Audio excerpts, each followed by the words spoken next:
I'm a young teenage girl, and this happened recently. I can still remember the image in my head, playing over and over again. I live in an apartment complex on the 3rd floor. I don't usually get visitors, and when I do, it's just my aunties and cousins coming over. On this particular day, I was lying on my bed, watching YouTube as usual. I don't have a phone anymore since it gave me a lot of trouble and then stopped working permanently. Anyway, after watching YouTube, I got up to greet my stepdad as he came home from work. After greeting him, I went back to my room where my brothers were on their bunk bed. I shared a room with them, so I never had privacy of my own. As I was looking around, my brother suddenly said he heard knocking on the door. It was dark out, and I didn't believe him at first. Since I hadn't heard it, I shrugged it off.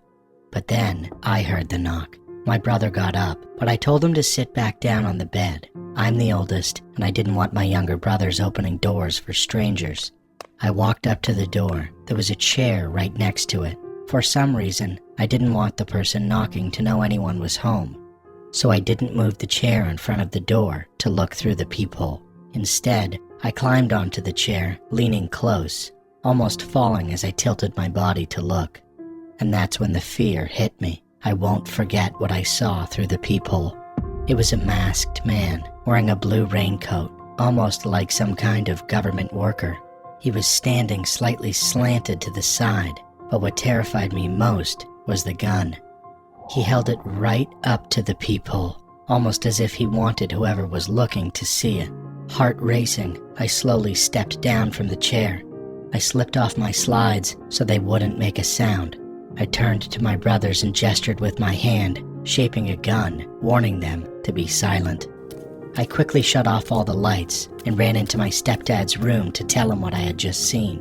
What made it worse was that right before the man came, the electricity went out, and the internet too. That made it feel even scarier. My brothers ended up coming into my stepdad's room as well. We used the flashlight on his phone since the ceiling light in his room didn't work. The knocking continued. My stepdad wanted to check the peephole himself, but I wouldn't let him. I was too scared that even the slightest sound would give us away. We stayed in the room for over an hour. Eventually, it seemed like the man had left because we heard a little boy and his parents walking into their apartment on our floor.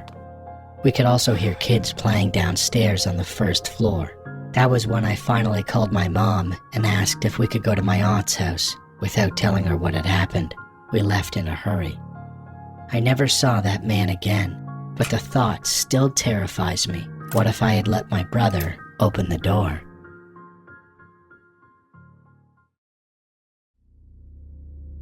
I'm currently 28 years old, but this story happened when I was just 7, and I still remember it to this day.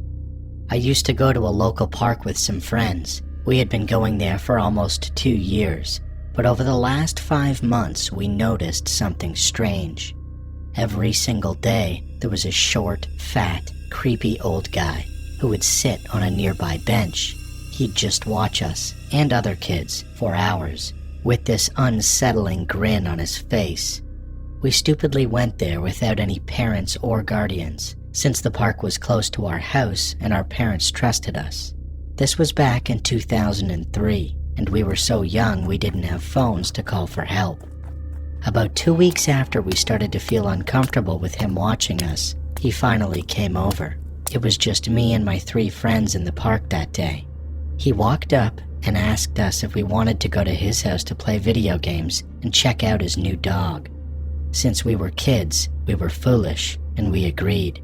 It sounded fun, and for a moment we thought maybe he was just a kind guy after all. But we were very wrong.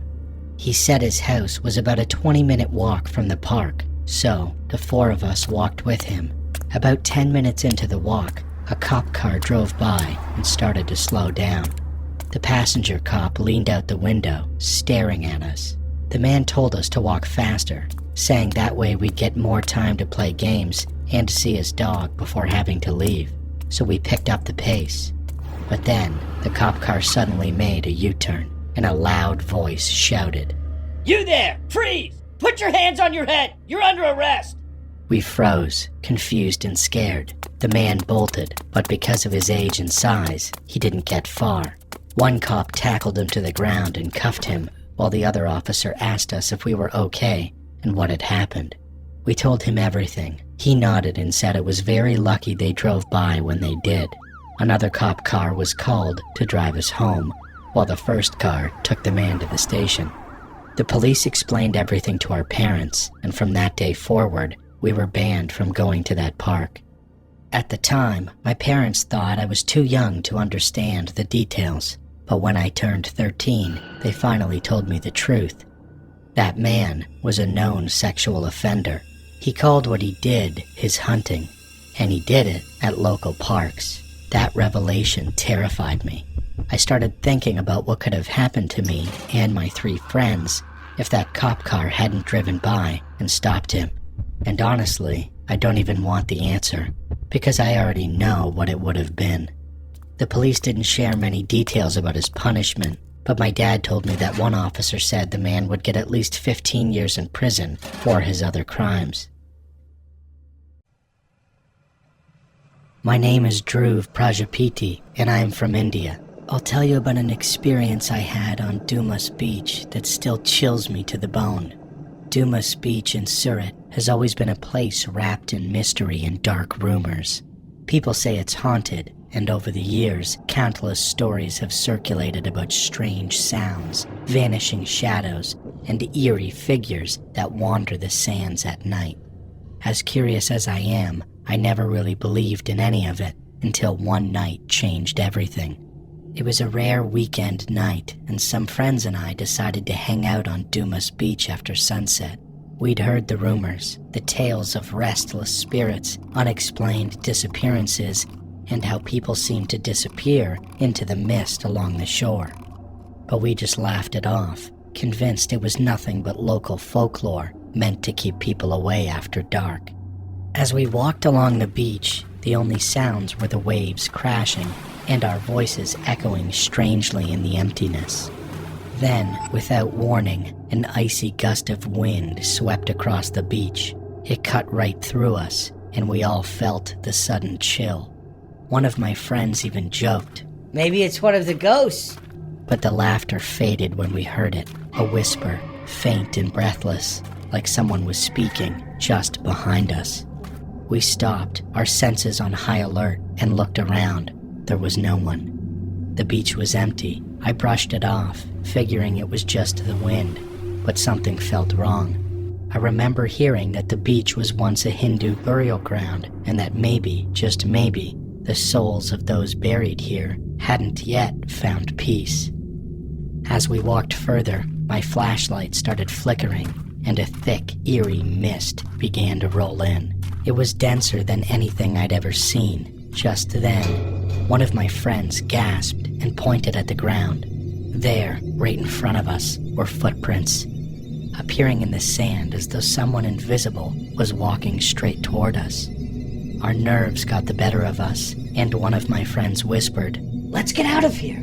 I didn't need to be told twice, but something, maybe my curiosity or something else, held me back for just a moment longer.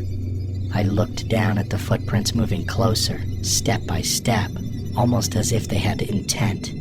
And then, for just a brief second, I saw it, a shadow-like figure, its hollow eyes staring directly at me. The look in its eyes wasn't anger, it was something else, a mix of sorrow and warning. Heart racing, I stumbled back, and my friends and I broke into a run. As we sprinted back, I could hear faint whispers following us, growing louder, and footsteps closing in behind us. When we finally reached the entrance to the beach, where the glow of the streetlights met us, we dared to turn around.